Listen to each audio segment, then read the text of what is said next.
The brother who never cared for their mother inherited $100,000 from her, while the attentive brother received only an old cabin.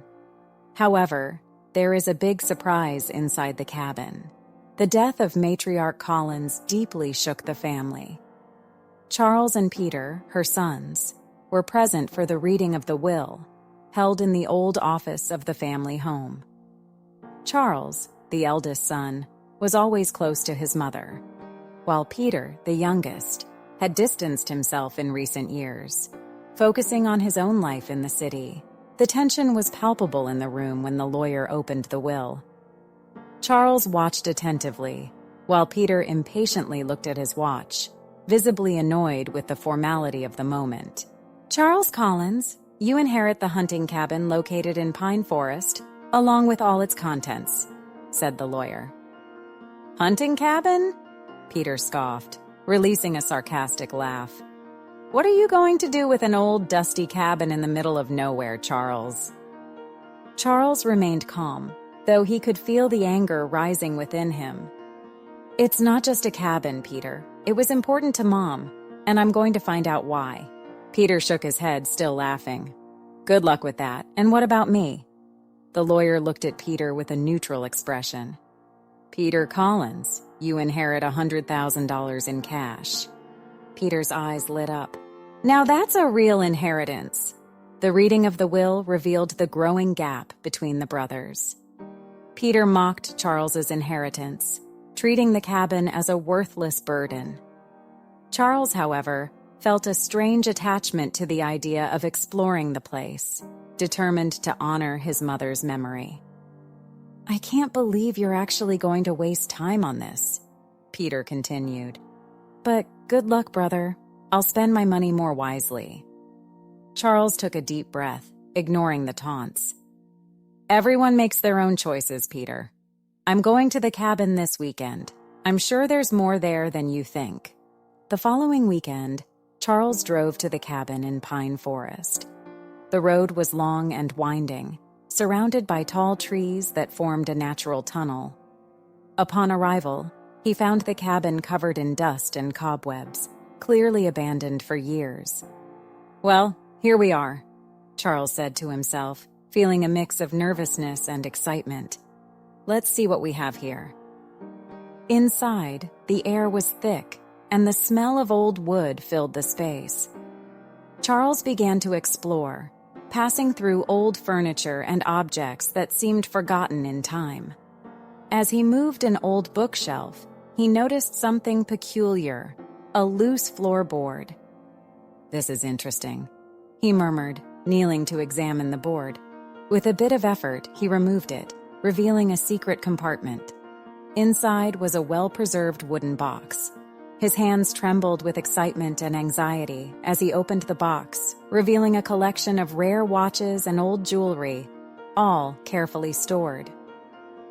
"Wow," he said, amazed. "This is incredible." Charles was astonished. The relics were not only financially valuable, but also emotionally significant, representing moments and memories from his mother's life. He felt a deep connection with her at that moment, realizing that the cabin, once scorned, was a hidden treasure. "Now I understand, Mom," he whispered, holding one of the old watches. "You knew I would find this, didn't you?" With a heart full of gratitude and determination, Charles decided he would protect and cherish this legacy, no matter what Peter said or did. Peter quickly found a way to spend his inheritance. Drawn to the adrenaline and promise of quick gains, he plunged into the world of gambling. Initially, luck seemed to be on his side, but soon the losses began to pile up, leaving him with significant debts. "You're running out of luck, Peter," said one of his gambling friends, watching Peter lose another round of poker. "It's none of your business," Peter snapped back. "I just need one good round to recover everything." But luck was not on his side that night. Leaving the casino, Peter went to a local bar to try to drown his frustrations. At the bar, he encountered an old acquaintance, Mike, who had been a close friend in childhood. "Peter, it's been a while," exclaimed Mike, slapping Peter on the shoulder. "How have you been?" "Mike, you have no idea," Peter replied, accepting the drink offered. "Things are not going well. I've lost almost everything in gambling." Mike looked at him with a curious expression. "Really? I thought you had received a good inheritance recently." Peter sighed. "I did, but I've already spent most of it. I wasn't as lucky as I hoped." Mike frowned, thinking about something. "I heard that your brother Charles found something valuable in your mother's old cabin. Some local folks have been talking about it." "What?" Peter asked, intrigued. "What are you talking about?" "Yes," continued Mike. "It seems he found some old watches and jewelry. People say it's worth a good chunk of money." Peter's envy quickly turned into anger. He couldn't believe that Charles had had such luck. On the ride back home, flashbacks of their childhood passed through his mind. He always felt that Charles was the favorite, the son who always did everything right. "Why does he always get everything?" Peter muttered to himself. "I deserve a part of that." When he got home, Peter threw himself on the couch and stared at the ceiling. He remembered all the times his mother seemed to prefer Charles. In school, Charles was the exemplary student, while Peter always seemed to be in trouble. "I remember that time Mom came to pick me up at the police station," Peter thought. She was so disappointed, but when Charles won that science award, she couldn't stop smiling. Envy ate away at Peter from the inside.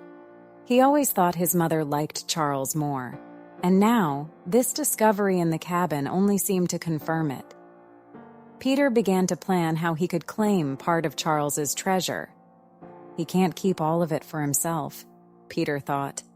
I have to do something about it. I've always been left out, but not this time. With a heart full of grudge and envy, Peter decided he would find a way to claim what he considered rightfully his, no matter what it took. Charles was in the kitchen, preparing tea, when Ellen walked in. She had a special glow in her eyes, a glow that Charles loved. "How was it at the cabin?" asked Ellen, caressing her belly protectively. Charles smiled. "It was amazing, Ellen. I found a secret compartment full of old watches and jewelry. It was like Mom had left a treasure for us." Ellen approached and hugged Charles. "That's wonderful, love. But what are you going to do with all this?" Charles sighed.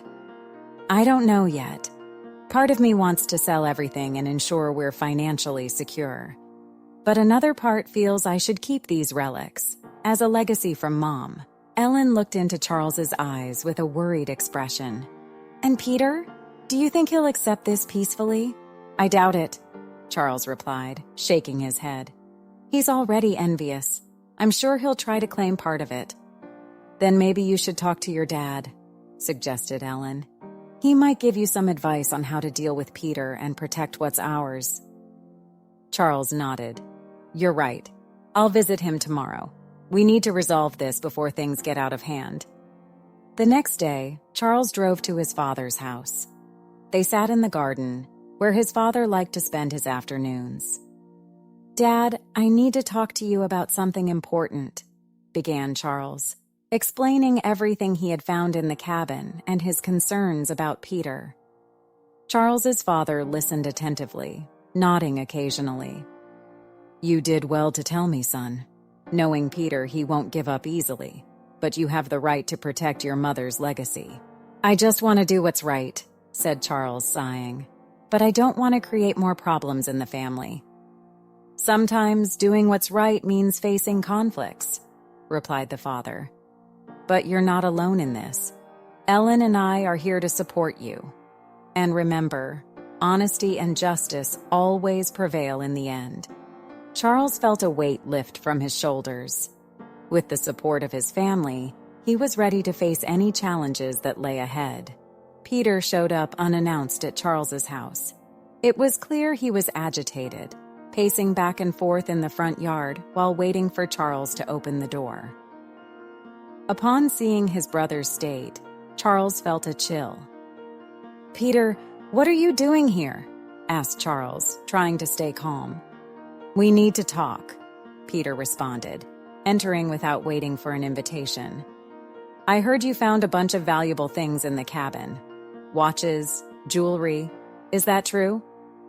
Charles sighed, realizing the situation was going to get complicated. "Yes, I found some things that belonged to Mom. But it's not that simple, Peter." "Not that simple? Of course it is." Peter stepped closer, the anger evident on his face. "I have a right to part of that too. I'm your brother, for God's sake." "You received your part of the inheritance, Peter. The money Mom left for you," Charles said, trying to keep his voice calm.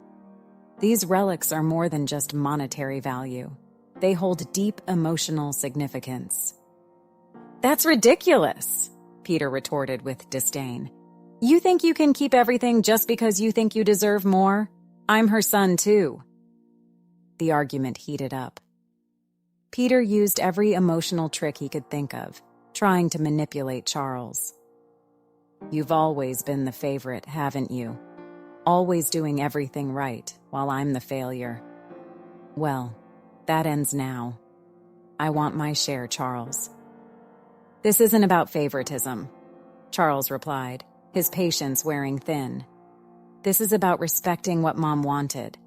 I won't let you destroy that out of greed." "Greed? You're calling me greedy?" Peter advanced, his eyes flashing with anger. "I have debts, Charles. Debts that could ruin my life. You have a family, you're expecting a child. Can't you understand that I need help too?"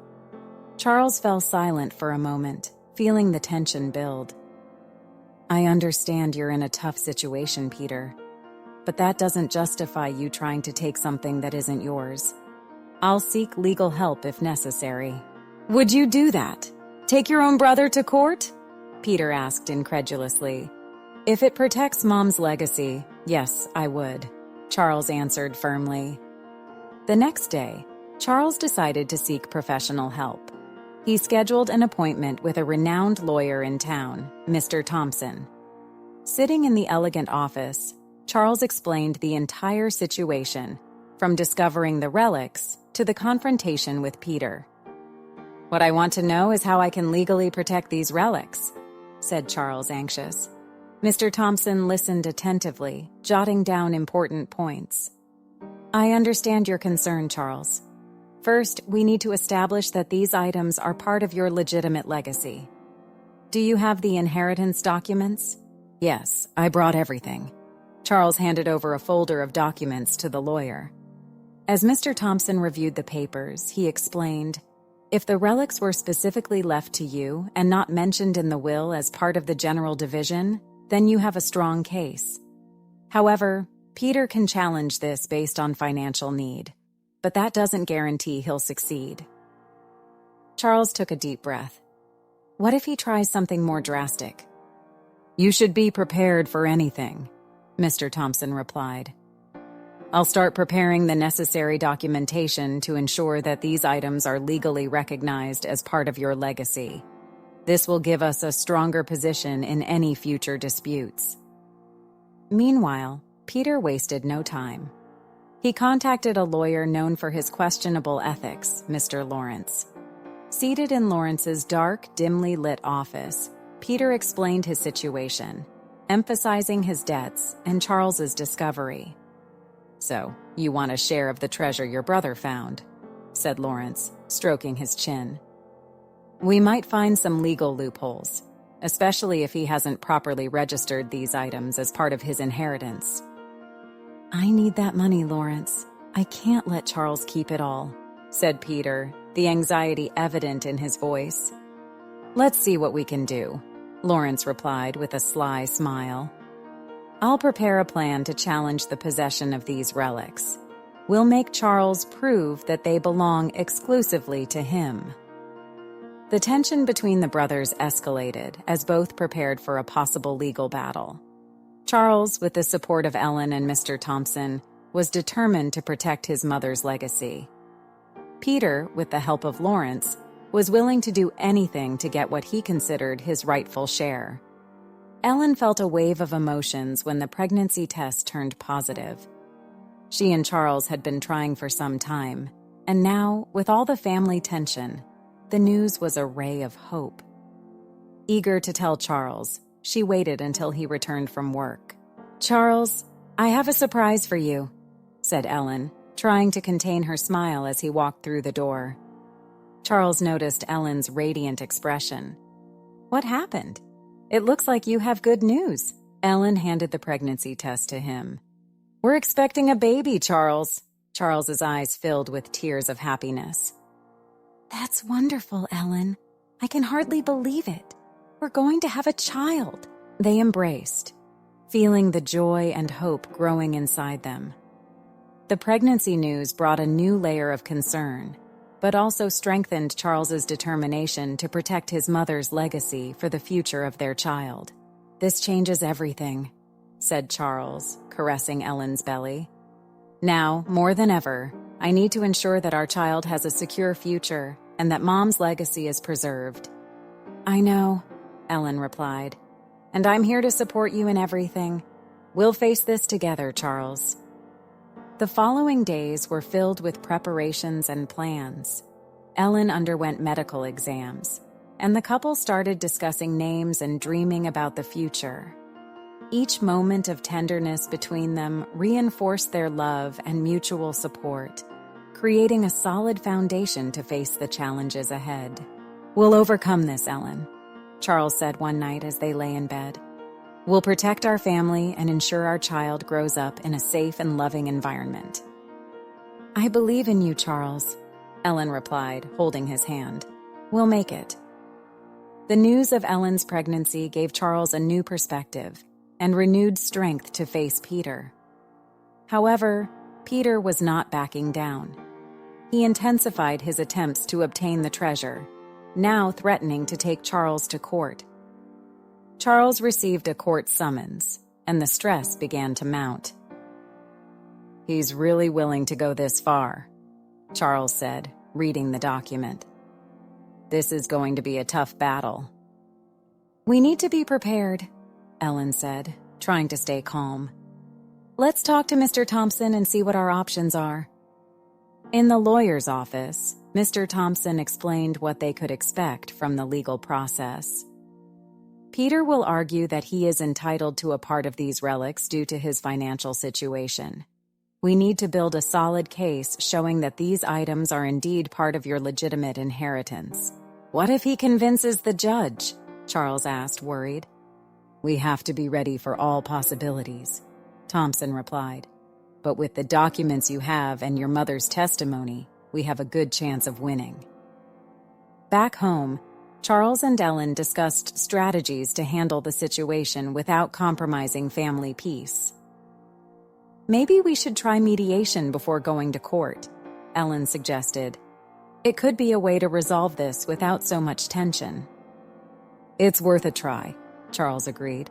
"I'll talk to Mr. Thompson about this possibility." Tension grew as the date of the court hearing approached. Each day seemed to bring a new worry, and Charles began to feel the weight of responsibility on his shoulders. But every time he saw Ellen caressing her belly, he knew he was doing the right thing. "No matter what happens," Charles said one evening while they were in the living room, "we will protect our family and Mom's legacy. That's the most important thing." Ellen held Charles's hand, feeling his determination. "We're in this together, Charles, and we'll come out stronger on the other side." As the date of the hearing approached, Charles and Ellen continued to support each other, strengthening their bond and preparing for the battle ahead. The hunting cabin, silent and secluded, was chosen as the venue for the family meeting. Charles hoped the tranquil setting would help ease tensions. Ellen was by his side, firmly holding his hand. The first to arrive were his father and some close family friends, followed by Peter, who entered with a defiant look. The presence of his lawyer, Mr. Lawrence, indicated that Peter was not willing to resolve things amicably. "Let's begin," said Charles, trying to keep his voice steady. "We've called this meeting to try to resolve our differences amicably. I don't want this to go to court." Peter laughed humorlessly. "Amicable? You want to keep everything for yourself, Charles. How is that amicable?" Charles took a deep breath. "That's not it, Peter. I want to ensure that Mom's legacy is respected." "Respected? That's a joke. You've always been the perfect son, haven't you?" Peter started to raise his voice. "Always thinking you know what's best for everyone. But I'm her son too, and I have a right to what's mine." Charles's father tried to intervene. "Peter, understand that Charles isn't trying to exclude you. These relics have sentimental value to him. There are other ways to resolve this." "Other ways?" Peter scoffed. "Like what? Letting him keep everything while I'm stuck with debts?" "We can negotiate," suggested Ellen calmly. "There's a way to resolve this without fighting." "Negotiate? I don't want to negotiate. I want what's rightfully mine." Peter was furious, and the tension in the room escalated. A family friend, present at the meeting, spoke in a conciliatory tone. "Let's all calm down. We're here to find a solution, not to argue." But the words fell on deaf ears. The meeting quickly devolved into an exchange of accusations and verbal confrontations. Charles and Peter faced off, airing old resentments and unhealed wounds. "You were never there when Mom needed you most," said Charles, his voice filled with emotion. "You were busy with your own life, while I took care of her." "That's easy for you to say," retorted Peter. "You always had everything, never had to struggle for anything." Peter's words revealed the depth of his envy and bitterness. The atmosphere was charged, and the meeting ended without an agreement, but with a decision that the case would have to be resolved in court. The family meeting had left everyone shaken, but Charles knew he needed to act quickly. The next day, he gathered the documents and evidence he had and scheduled another meeting with Mr. Thompson. "We need to be prepared for anything," said Charles as he showed the documents to the lawyer. "Peter is determined to take this to court." Mr. Thompson examined the papers attentively. "You have a solid case, Charles. We need to focus on proving that these relics were specifically left to you, and that Peter is trying to manipulate the situation." Meanwhile, Peter did not give up on his attempts. He called another meeting, this time at their father's house, to try to gain the support of family and friends. The room was filled with concerned relatives and close friends, all waiting to hear what Peter had to say. "Thank you for coming," began Peter, trying to appear conciliatory. "I'm just trying to get what's rightfully mine. I don't want to fight, but I also can't accept being left out." Charles arrived at the meeting prepared to expose Peter's true intentions. He stood up, feeling the weight of the moment. "Peter, it's time to stop this manipulation. Everyone here needs to know the truth." Peter's eyes narrowed, and he stared at Charles suspiciously. "What are you talking about, Charles?" Charles took a deep breath and began to lay everything out. Peter isn't interested in the sentimental value of these relics. He's in a tough financial situation and is trying to use that as an excuse to take something that isn't his. The room fell silent as Charles continued. "I found evidence that Peter has gambling debts and plans to sell the relics to pay off those debts. This isn't about equal rights or justice. It's about greed." The family and friends' reaction was mixed. Some were shocked and supported Charles, while others, still sympathetic to Peter, questioned his intentions. "That's a lie!" shouted Peter, visibly shaken. "You're making this up to discredit me." "I'm not making anything up," replied Charles calmly. "I have documents that prove your debts. All I want is to protect our mother's legacy." Charles's father, with a sad expression, intervened. "Peter, if this is true, you need to be honest. We're here to help, but we can't support lies and manipulations." Peter fell silent, his anger turning into despair. I just wanted what's mine. I'm desperate, Charles. Peter's confession confirmed what Charles suspected. With the decision to take the case to court, the tension escalated. But the truth had finally been exposed. "We'll settle this in court," said Charles, his voice firm, "and we'll do it fairly." The atmosphere in the room was heavy with emotions. Some family members approached Charles, offering words of support. "We're on your side, Charles. We know you just want to do what's right," said a close cousin. Others, still loyal to Peter, expressed their concerns. "Peter, you need to sort out your debts and your life. It's not fair to try to take what isn't yours," said an uncle, his voice stern. Charles approached his father, who looked aged by the tension of the past days. "Dad, I know this is hard for you, but I'm trying to protect what Mom wanted." Charles's father nodded slowly. "I know, son. I just wish you two could find a way to resolve this without tearing our family apart." Peter, seeing the impact his actions had on the family, finally set aside his anger. "I've made mistakes, many mistakes, but I'm willing to face the consequences. I don't want to lose my family over this." Charles looked at his brother, feeling a mix of compassion and sadness. "Peter, there's a chance for redemption, but you need to be honest and take responsibility for your actions." Peter nodded, visibly moved. "I'll do that, Charles. I promise." The tension eased slightly, but everyone knew the next step would be crucial. "See you in court," said Charles, ending the meeting. "Let's let justice decide." With the truth exposed and the next steps clear, the family prepared for the legal battle ahead, knowing that their future was at stake. News of the family dispute between Charles and Peter spread quickly through the small community. Friends and neighbors, who had known the Collins family for years, began to mobilize to offer support. One afternoon, while Charles was in the cabin reviewing documents, he heard knocks on the door. Opening it, he found Mrs. Miller, a longtime neighbor, accompanied by other community members. "Charles, we've heard about the situation," said Mrs. Miller with a welcoming smile. "We wanted you to know that we're here to support you and your family." Charles was moved. "Thank you, Mrs. Miller. This means a lot to us." Mr. Johnson, one of the neighbors, stepped forward.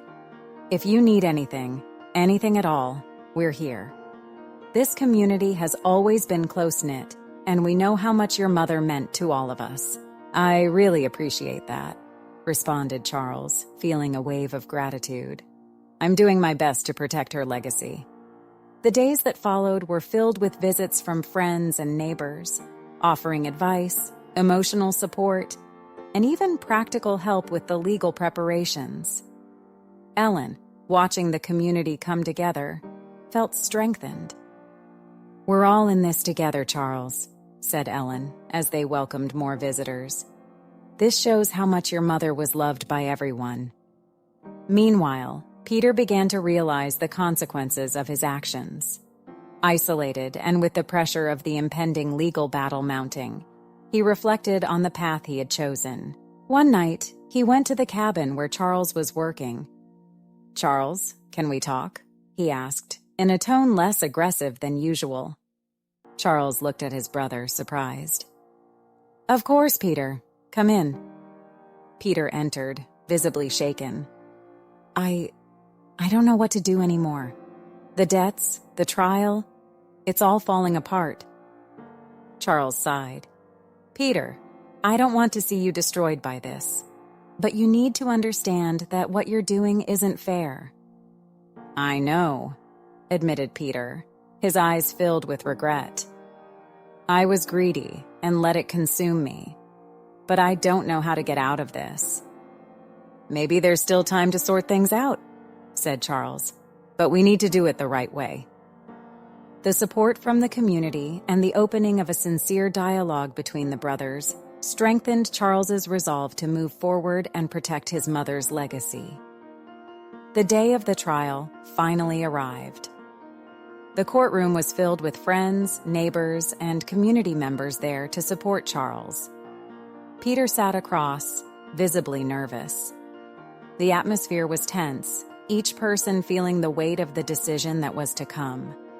The judge entered, and everyone stood up.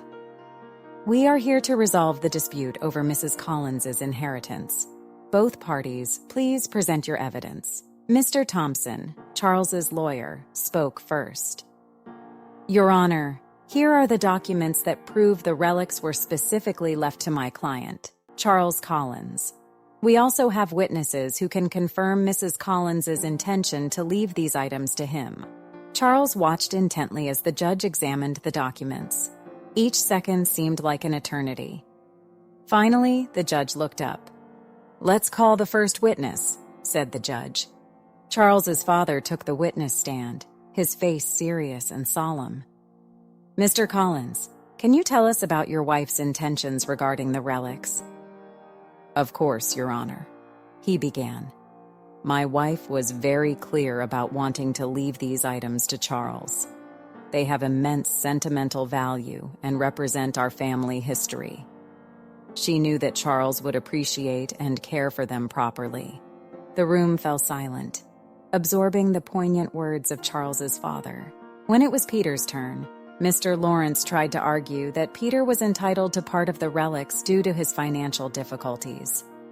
"Your Honor, my client, Peter Collins, is facing significant financial difficulties. Dividing these assets could help alleviate his situation, and it's only fair that he receives a part." Peter, nervous, watched as his lawyer spoke. He knew his gambling debts and manipulation would be hard to explain, but he still hoped. "Mr. Peter Collins," said the judge, "can you explain why you believe you are entitled to these items, apart from your financial situation?" Peter stood up, his voice slightly trembling. "Your Honor, I've made mistakes, many mistakes. But these items, they're part of our family. I just wanted a chance to stand up again, to redeem myself." The judge considered both sides, weighing the information presented. After hours of testimony and evidence presentation, he finally made his decision. Based on the evidence presented, it is clear that Mrs. Collins intended to leave these relics specifically to Charles Collins. Therefore, I rule in favor of Charles Collins. As for Mr. Peter Collins, I recommend that he seek financial and legal counseling to deal with his debts appropriately. Peter bowed his head, defeated. Charles, relieved, thanked the judge and his lawyer. "Thank you, Your Honor, and thank you, Mr. Thompson, for all your help." After the trial, the community gathered at Charles and Ellen's home to celebrate. The atmosphere was one of relief and happiness. "You did the right thing, Charles," said Mrs. Miller, raising a glass. "Your mother would be proud of you." Ellen, holding Charles's hand, smiled. "Now we can focus on building our future, without worries." Peter, though defeated, approached Charles, his eyes full of regret. "I'm sorry for everything, Charles. I hope one day you can forgive me." Charles looked at his brother, compassion in his eyes. "I forgive you, Peter. Let's move forward and try to rebuild what was lost." Peter nodded, visibly moved. "Thank you, Charles. I'll try to be a better person." With peace restored and the community united, Charles and Ellen prepared for the arrival of their baby. The family was ready for new beginnings, strengthened by the challenges overcome and the assurance that Mrs. Collins's legacy would be preserved for future generations. "We're ready for this new phase," said Charles, holding Ellen's hand as they looked towards the future with hope and determination. If you enjoyed this moving story, don't forget to like the video, leave your comment about what you thought, and suggest new topics. Subscribe to the channel for more inspiring stories like this one. Remember, the true value lies in the memories we keep and the relationships we build.